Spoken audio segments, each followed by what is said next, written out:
They created an email address that was one digit off of my actual address. They created a filter so that my emails will be redirected to the new account that they created. Hello, hello, hello, everyone. Okay, so I am so happy to be back with you, and I'm happy that you joined today. I wanted to share some information about my experience with scammers. That is going to be the topic of the day because I had an issue maybe a month or so ago that I wanted to share with you. So I'm going to be as clear and succinct as possible and try not to babble through this because I want to make sure that I get all the information to those who are in my viewing audience so you won't have any issues to make some of the same mistakes I made when the scammers got access to my account. Okay, thank you all for joining me today. I know that there are so many of you out there that, well, first of all, I am in Chicago. I'm in the Metro Chicago area, and I'm going to do a separate video on why I'm in the States. But for right now, I thought it was important to share this message today. So, a while back, I was interested in some VA work, some virtual assistant work, which I do. You all know that I'm a virtual assistant, an executive virtual assistant, and I work from home. I work remotely, whether it's in the States, outside of the United States, whether I'm going to a local coffee shop. I just wanted that sense of flexibility, a life of ease, and so I decided to work remotely. Well, as you may or may not know, when you're often looking for these remote opportunities, you have to go online. Sometimes you're searching through third-party employers or some of these employment sites such as LinkedIn, Glassdoor, Indeed, sites like that. And often they're not linked directly to the jobs themselves, but they're a third party. So you have to go through their links in order to access, the job listings.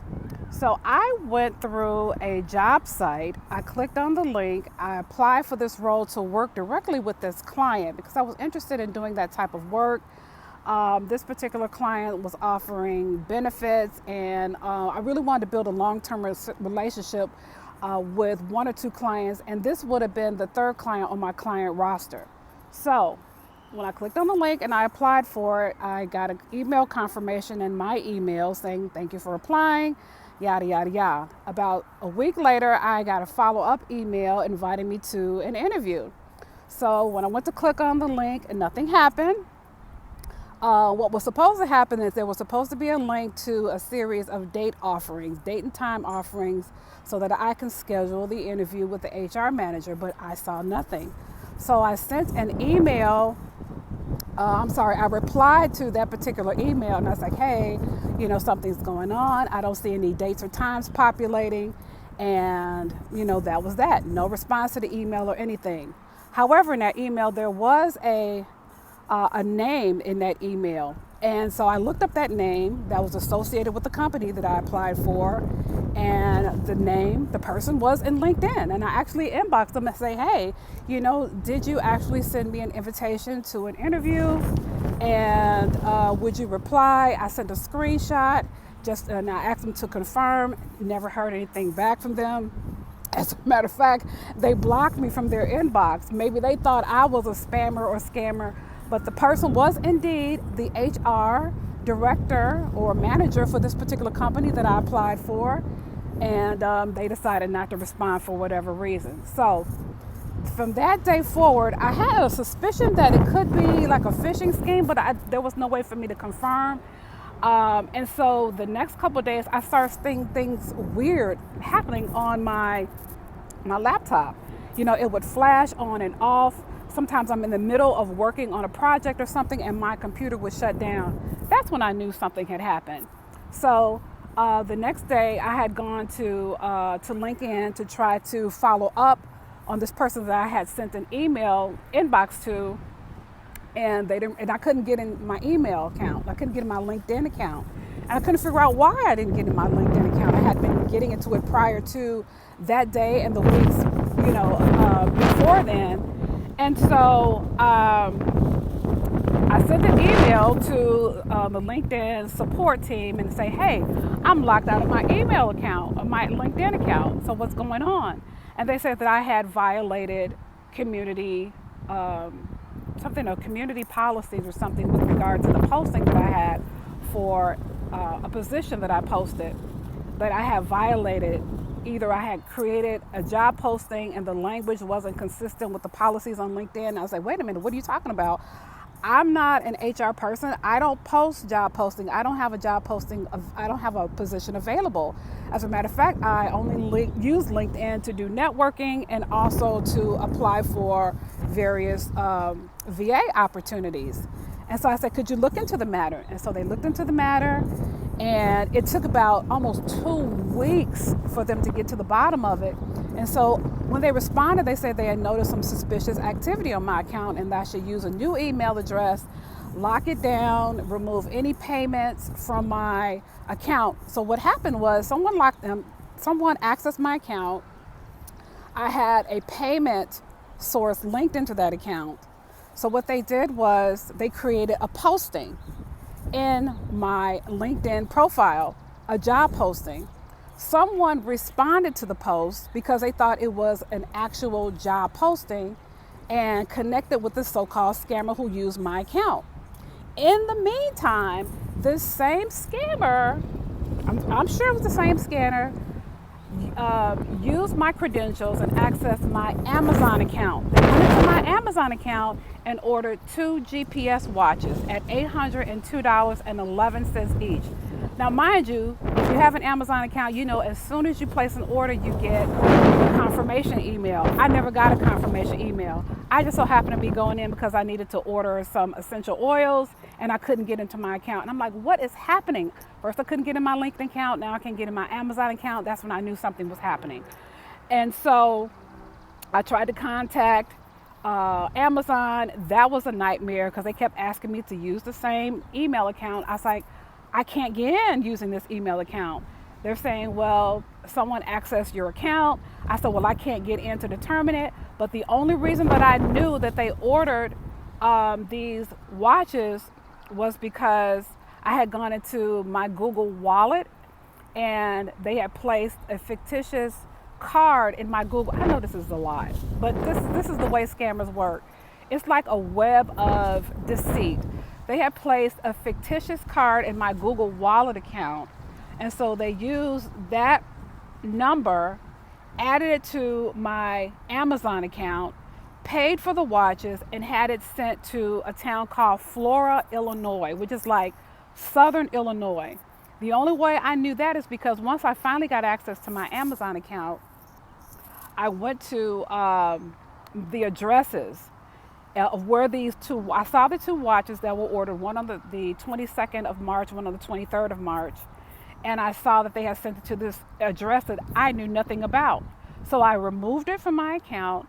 I called the Flora Police Department and told them what happened. I said, hey, someone ordered these watches. They had them sent to this address. I Googled the address. I told him where it was, what it looked like.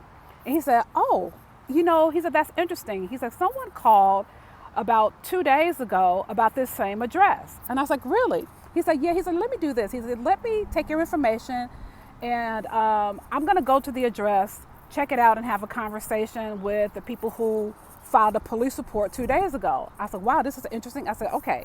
So the officer called me back around that afternoon, and he's like, so this is what I think's happening.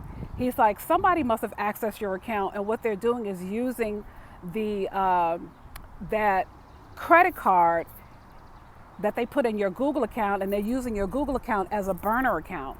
So what happened was they ordered the 2 watches, had them sent to Flora, Illinois, to an address, to actual people who received them. The people who received my watches, they were the same people that responded to the LinkedIn posting for a remote opportunity. So they thought they were applying for, and this is legit, there was nothing suspicious about this couple who actually responded to the ad, or actually the husband responded and he and his wife were working together. So the scammers were essentially sending them packages, having packages sent to their address. The job was supposed to be to take labels that the scammers sent to them. They put the labels onto the packages and then reroute the packages to the new address. That was their job. That was the posting. So I never saw the posting, but what I'm thinking is the LinkedIn posting say, hey, remote job. All you have to do is, receive packages, put the labels on the packages and forward them to this address. So that was the scam. The scam was to create a job posting, have someone respond, have them receive packages, stolen packages from other people's accounts like mine, and once they receive the packages, forward them onto the scammer's address or whatever address they had set up. And I'm sure the address to the scammers wasn't legit. It was just somewhere for them to pick up the packages. So yes, all because I clicked on a link and gave them access to my laptop. I had no idea that it was a Trojan horse phishing scheme. I clicked on it because I had legitimately applied for a role through LinkedIn. But apparently the link that they sent me to the link that they sent for me to schedule the interview was from a different email. Had I took my mouse and hover, and I know better because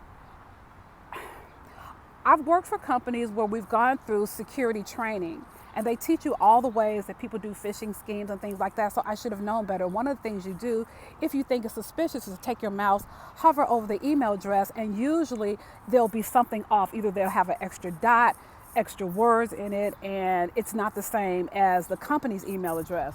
And I didn't do that. I just assumed that because I applied for this company and they sent me an invitation, hey, this is the company that is responding to my inquiry, and so they want to schedule an interview with me.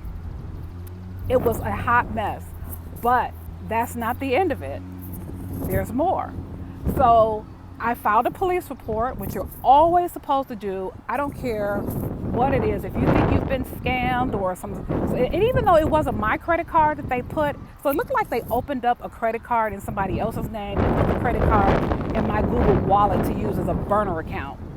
But anytime that happens, you always file a police report. Even though it wasn't my credit card, you want some kind of a paper trail because it really is connecting you to the fraud because they're using your account. So I don't want any association with it. So I filled out a lengthy police report.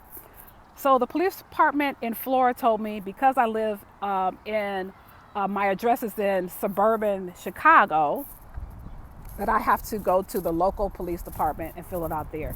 So I went online and I was able to do it electronically. The police followed up with me. It's registered. It's in the system. So I have official police report. Not 1 week later, suspicious activity started happening again. Even though I have through Microsoft, I called them. I paid $19.99 to be able to have support from Microsoft. What they did was run a system security check and they didn't find anything. Well, apparently that does not work. So I'm just going to tell you right now, if you have if you're paying for support with like Microsoft, it's not enough. You have to get some type of security system on your laptop, on your computer, and lock it down that way. I had it, and apparently it had expired. But I thought I had protection through Microsoft because I'm paying for it every month.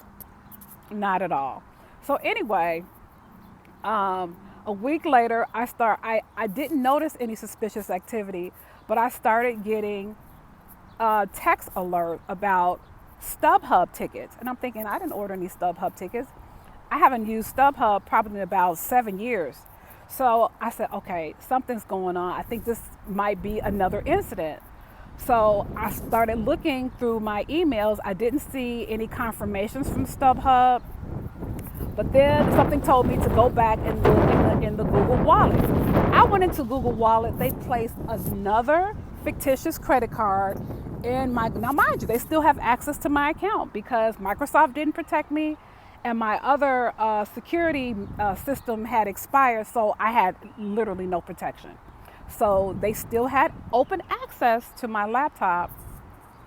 And what I noticed they had done, the scammers, they purchased a boatload, about $12,000 worth of tickets through Ticketmaster, and immediately posted them on StubHub.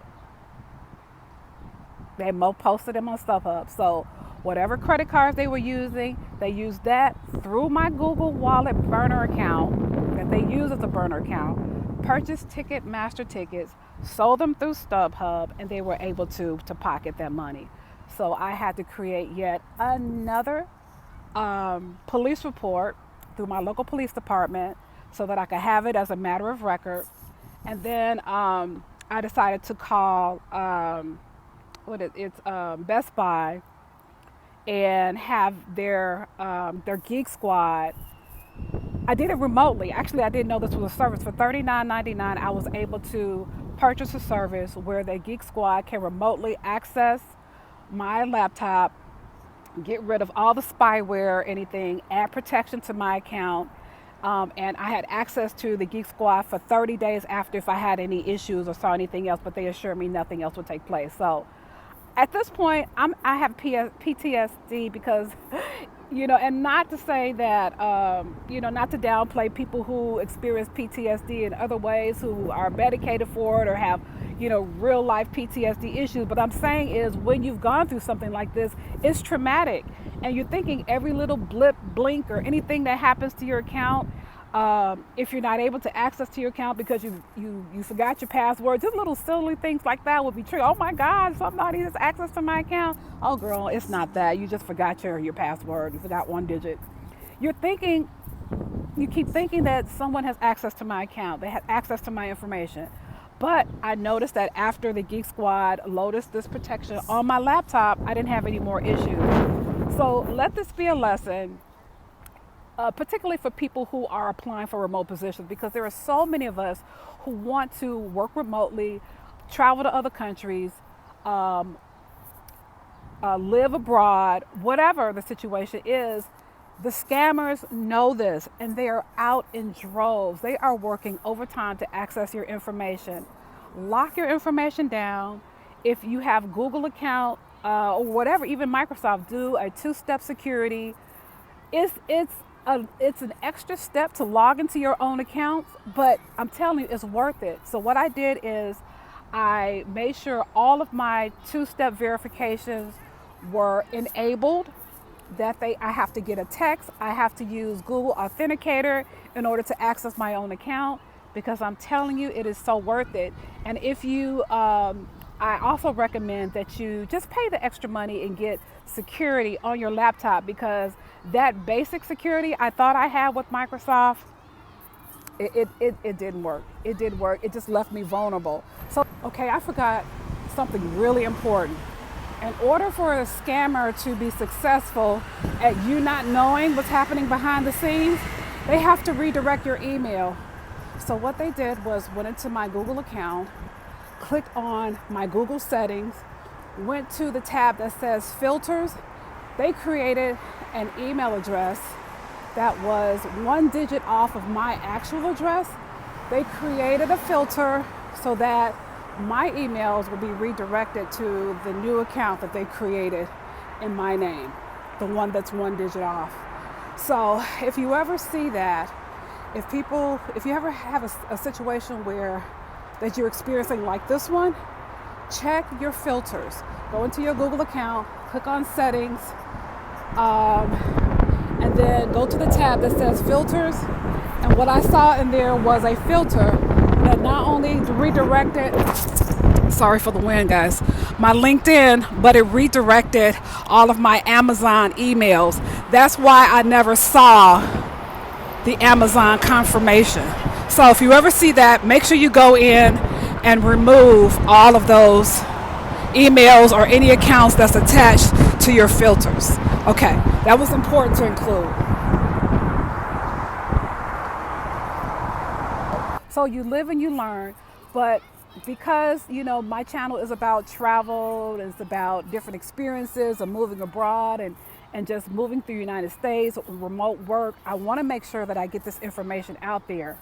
Also, my recommendation that if you're applying for a role, and I tell this to all of my clients as well, especially since I've had this experience, don't apply through third party services, whether it's Career Builder, Monster.com. I don't know if Monster.com is a thing, but Glassdoor, LinkedIn. If you see the role, always go to the company's website, their actual website, go to their career page, see if the position actually exists, and apply there.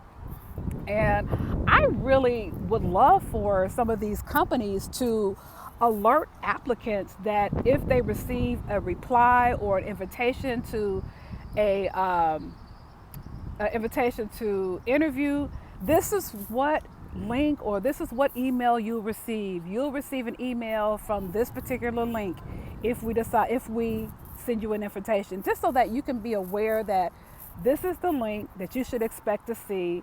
And that, I think that will also provide a certain level of security for anyone that's looking for employment. It is rough out here. These scammers are on it. They know people have lost their job. You know, the unemployment situation here in the United States is it's getting a little scary, and people are looking for gig work, other, alternative work opportunities, and remote work opportunities is right on the top of the list. People are usually applying for those, especially if they have the skill set to work remotely. But just know, for every person that is applying for a role to work remotely, there are scammers. There are about 10 scammers to the one person applying, and they are on it. So I get texts, I get emails from what looks like legitimate companies that are not. Just look for and see if even if you look and see, sometimes the spelling and the language is off in the email. If you read it, you'll know that it's grammatically incorrect, or the logo looks a little off. Sometimes they'll text you saying, "Oh, we have this remote opportunity that's paying $500 to $1,000 a day." I don't even pay attention to those. I delete all of those. At one time, someone had sent me an email, and I didn't respond by email, but I called them. And they were saying, "Oh, this is a position at this university hospital, and this is a remote position. But in order to proceed, we have to have your social security number." No, ma'am. What? Absolutely not. So you have to look for things like that. You can't be overly anxious or just, start responding and clicking on links. You have to really be careful. You want to protect your information, go through all the steps, have a certain protocol for locking down and protecting your account, certain protocols for accessing your account, and just be vigilant. There are scores of work from home opportunities. There still are. And I know that if that's what you're seeking, that you'll find it. Right now, because so many people are applying, it takes time. But just stay consistent. But just be vigilant over who you hand your information to, the links that you're clicking on. And if you need to go the extra step to finding out if this person even exists, you can always go to LinkedIn, because most HR professionals, they have a LinkedIn profile. And if you have to send them an email, say, "Hey, I got this link or I got this email. Did you send this to me? Did you invite me to an interview?" Now, they may not, because the person I reached out to, they didn't respond. But you never know. So anyway, that's what I wanted to share with you today. It has been a mess trying to clean it up, but I'm on the other side of it now. And so it took me a while to record this, because I'm just trying to recover from this. Thank God there were no losses. They didn't use my credit card, because I don't store any of my banking information online. None of it. Not just because of this reason, yes, because of this reason, but not just because of this. I never did it, because I never felt safe doing that. So when they went to access my Google account, I'm sure they would have used my credit cards if it was in there, but my Google account was empty. But because they had access to my accounts, they said, "Okay, we'll just take this stolen credit card, or this, card that we created, or, this card that we're using, and put it in her account as a burner account, and buy all of the things we want through Amazon, StubHub, Ticketmaster, whatever." So, yeah, that's it. Okay. Thank you for listening to I know this was the extended version, especially on this conversation, but I thought it was important because I want you to be aware, I want you to be safe, and I want you to be able to have the remote work opportunity that you desire, but do it safely. Okay, y'all, I'm going to enjoy this beautiful day. It's 73 degrees here. It's absolutely beautiful. As you can see, I have no jacket, just my hoodie, and enjoying this beautiful day in the park. Okay, guys, I will see you all on the next video. Have a beautiful day. Stay safe.